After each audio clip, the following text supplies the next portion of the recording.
아시다시피 미국은 총기 소지가 자유로운 나라입니다. 인구 100명당 약 121정의 총을 갖고 있는데 이건 한 명당 한 자루 이상의 총을 갖고 있다는 것입니다. 세계 그 어디에도 민간인이 이렇게 많은 총을 소유한 나라는 없습니다. 화면에 나오는 그래프는 전 세계 총기 소지율 탑7을 표시했는데요. 캐나다와 뉴칼레도니아는 야생동물이 많아서 총기 소지 제도가 있는 것이고, 포클랜드 제도와 예멘, 세르비아와 몬테네그로는 영토 분쟁이나 내전이 있는 곳이라 총기 소유율이 높습니다. 보통 국가가 제 기능을 못할 때 민간인들이 총으로 무장을 하죠. 그런데 선진국인 미국이 압도적인 총기 소지율을 보이는 건 상당히 특이한 현상입니다. 특히 미국의 민간 총기 보유수는 무려 4억 개 정도입니다. 세계 인구의 5% 미만이지만 세계 총기의 40% 이상을 보유하고 있죠. 미국에는 사람보다 총이 많은 셈입니다. 그래서인지 2022년만 해도 미국에선 단 한 주도 빼놓지 않고 총기 사건이 발생했습니다. 미국에서는 총을 사는 게 너무 쉽기 때문인데요. 현재 미국에선 맥도날드보다 총기 상점이 더 많고 식료품 파는 대형마트에서도 총을 아이스크림 사듯 살 수 있습니다.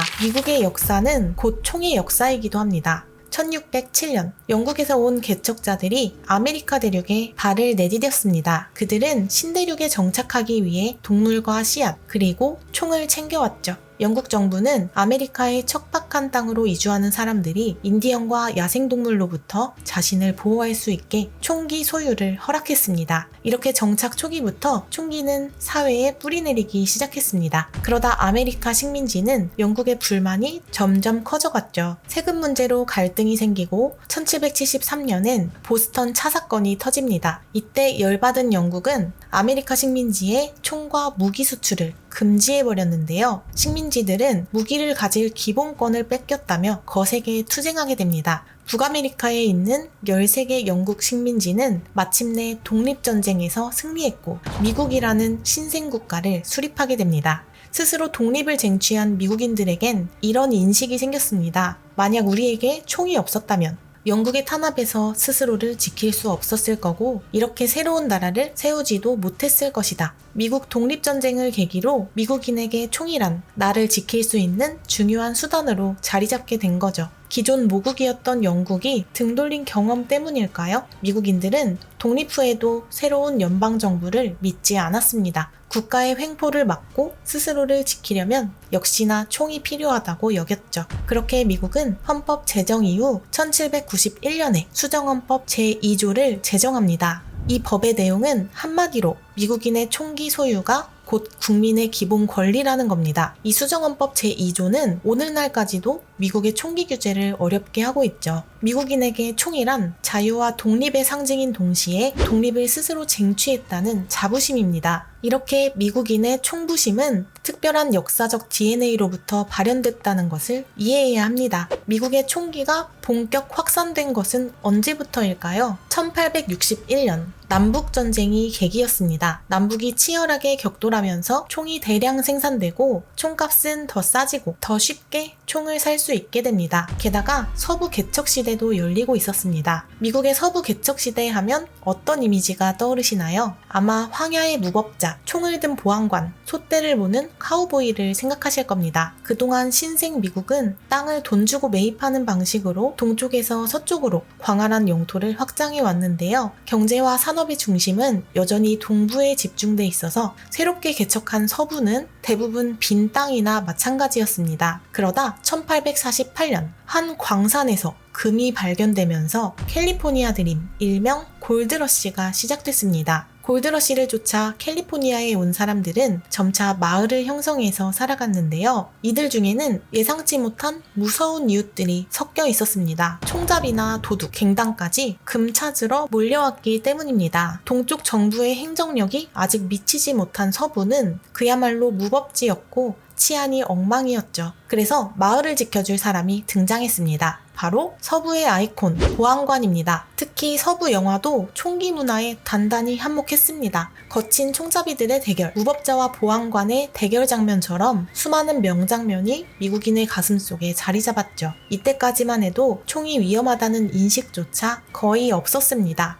전쟁과 서부 개척 시대를 거치면서 미국 특유의 총기 문화가 빠르게 자리 잡던 이때 시카고에서 충격적인 사건이 하나 발생합니다. 이 사건 때문에 미국에서는 총기 소지에 대한 걱정이 처음으로 싹트게 됐죠. 그건 바로 마피아의 세력 싸움이었습니다. 당시 미국 동부 지역에서는 뉴욕과 시카고를 중심으로 마피아들이 총을 무기로 세력을 불려가고 있었는데요. 야쿠자, 사마페와 더불어 세계 3대 범죄 조직으로 손꼽히는 이 마피아 조직들이 1929년 성 발렌타인 학살 사건을 일으킨 것입니다.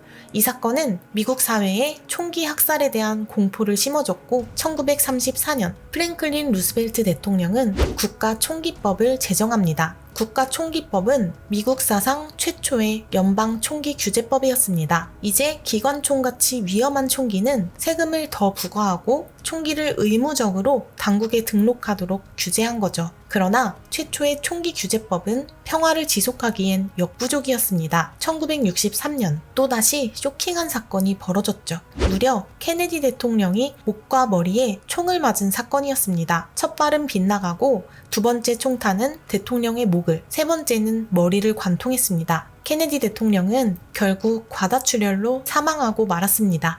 조사 결과 용의자는 약 2만 원짜리 총을 우편으로 구매해서 미국의 대통령을 암살한 것으로 드러나 세상을 경악시켰습니다. 케네디 대통령이 사망한 지 몇 년 뒤 흑인 민권운동가인 마틴 루터킹 목사도 총에 맞아 죽었습니다. 미국인의 존경을 받던 두 인물의 암살 사건으로 1968년 현재 미국 총기 규제의 바탕이 되는 총기규제법이 만들어집니다. 이 규제법에서 제일 실효성 있는 법안은 이겁니다. 장총은 18세, 권총은 21세부터 소유할 수 있다. 이 새로운 법이 제정됐지만 여전히 총기 사고는 끊이질 않던 미국. 1980년에 제40대 대통령이 된 레이건이 또다시 암살 시도의 주인공이 됐습니다. 1981년 호텔에서 나오던 레이건 대통령에게 6발의 총이 발사된 건데요. 그중 한 발이 레이건의 가슴에 명중하고 말았습니다. 경호원들이 군중 속의 총격범을 빠르게 제압하기는 했지만 범인이 단 1.7초 만에 6발을 발사했으니 대처가 쉽지 않았던 거죠.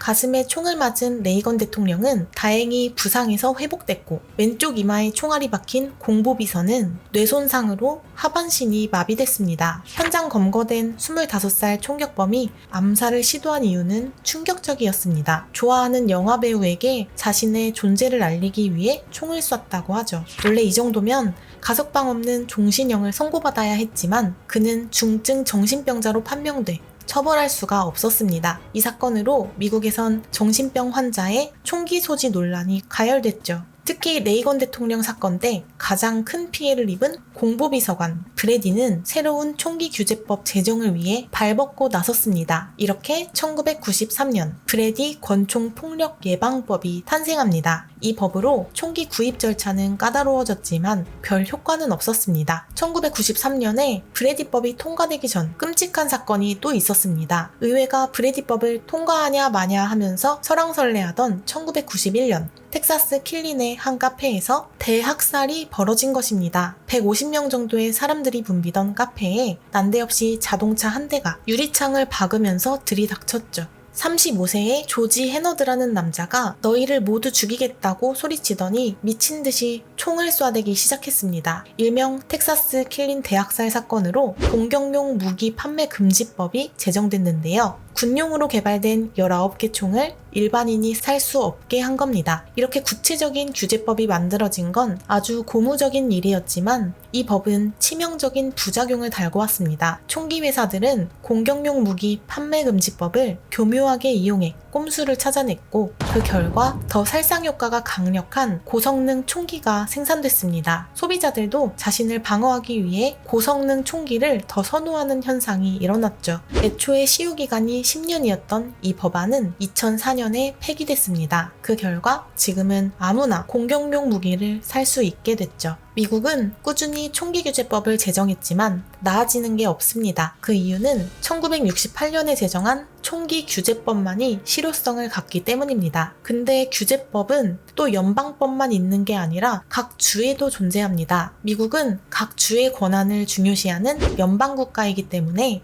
총기 규제도 주마다 각기 다른 법을 만들어 시행하고 있죠. 어떤 주는 총기를 자유롭게 구매해도 괜찮고 또 어떤 주는 14세 이상이면 엽총, 소총 정도는 가질 수 있습니다. 반면 워싱턴 DC나 뉴욕주, 캘리포니아주는 엄격한 편이고요. 이처럼 미국에는 연방법과 주법 두 개의 법이 존재해서 한 가지 법만으로 엄격히 총기를 규제하기가 쉽지 않습니다. 정리하자면 미국의 총기 규제가 어려운 이유는 특유의 문화 그리고 법 체계 때문이라고 할 수 있는데요.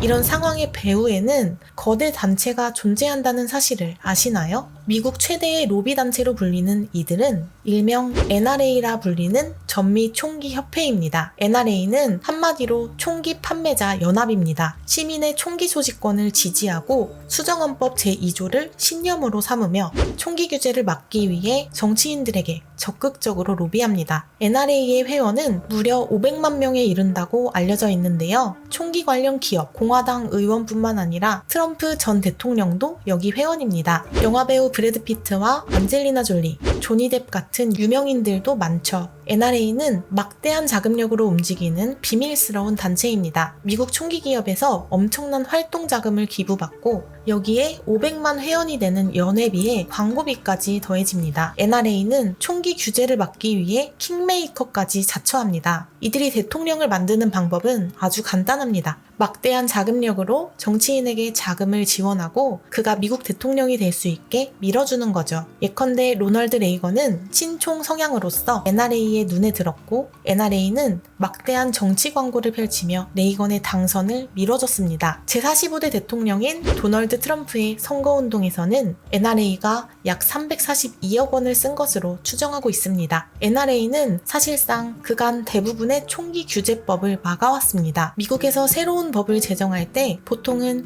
제안자가 법안을 제출하면 여러 심사를 거친 뒤 상원과 하원에서 각각 3분의 2 이상의 찬성을 얻으면 됩니다. 그럼 대통령 서명 없이도 법을 제정할 수가 있죠. 하지만 총기 규제 법안은 심사를 거치기도 전에 이미 막혀버리는 시기입니다. 총기 규제를 반대하는 공화당이 민주당의 총기 규제법을 제지하는 수단은 바로 필리버스터입니다. 미국에서 총기 규제를 제지하는 필리버스터를 없애려면 상원의원 100명 중 60명 이상의 동의를 얻어야 합니다. 경악할 만한 총기 사고는 계속 반복되고 있습니다.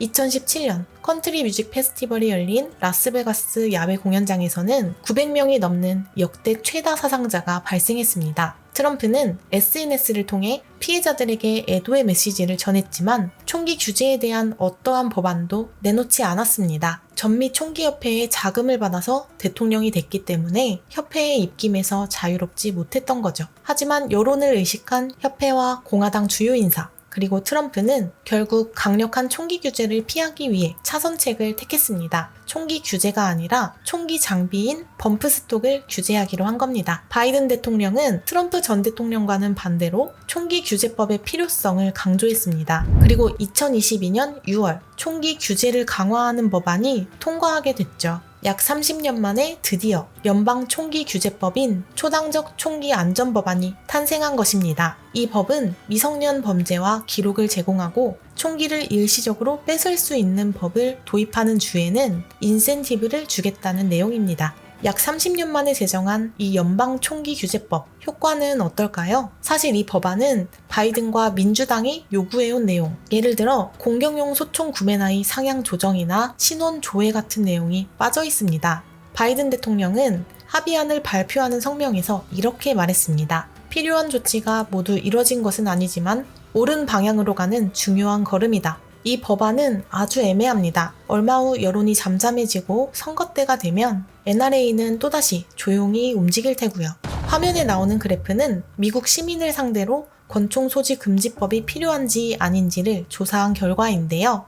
해를 거듭할수록 빨간색 선, 총을 소지해야 한다는 의견이 더 높아지고 있습니다. 총기 규제를 반대하는 사람들의 의견은 이러합니다. 스스로를 지키려면 총이 있어야 하며 수정헌법 제2조에 명시된 총의 권리를 침해해서는 안 된다. 이 주장을 뒷받침하는 사건도 있습니다. 2016년에 조지아주에서 한 여성의 집에 3인 무장강도가 들이닥쳤는데요. 이 여성이 침착하게 총을 쏘자 무장강도가 놀라서 도망친 것입니다. 미국에서는 이런 일이 비일비재합니다. FBI 통계에 따르면 미국에선 3초마다 절도가 일어나고 22초마다 강도 강간 살인 같은 강력 범죄가 발생하는데요. 경찰이 긴급 출동하는 데는 평균 7분에서 14분이 걸립니다. 총기 규제 반대론자들은 경찰이 오기 전에 얼마든지 피해를 입을 수 있으니 안전을 위해 총을 소지해야 한다고 주장하는 겁니다. 문제는 총기 난사 사건뿐만 아니라 오발 사고도 잇따른다는 겁니다. 대부분의 가정이 총기를 소지하면서 아이들의 오발 사고도 많이 일어나죠. 조사에 따르면 2021년에만 최소 377건의 어린이 총격 사고가 발생했습니다. 아이가 있는 집에선 총을 보관할 때 안전장치를 걸고 탄약을 별도 위치에 보관해 잠가야 하는데요. 이를 지키지 않는 가정이 많습니다. 아이들이 숨긴 총을 못 찾을 거라고 생각하는 거죠. 그러나 어린이의 75%는 총이 보관된 곳을 알고 있다고 하죠. 이 영상을 제작하는 2023년까지도 끊이지 않는 총기 사건 때문에 총기 규제 여론은 미국 사회를 뜨겁게 달구고 있습니다. 민주주의의 심장부라고 할 수 있는 미국이 현실적인 총기 규제로 일상의 비극을 바로잡을 수 있을지 세계가 주목하고 있습니다.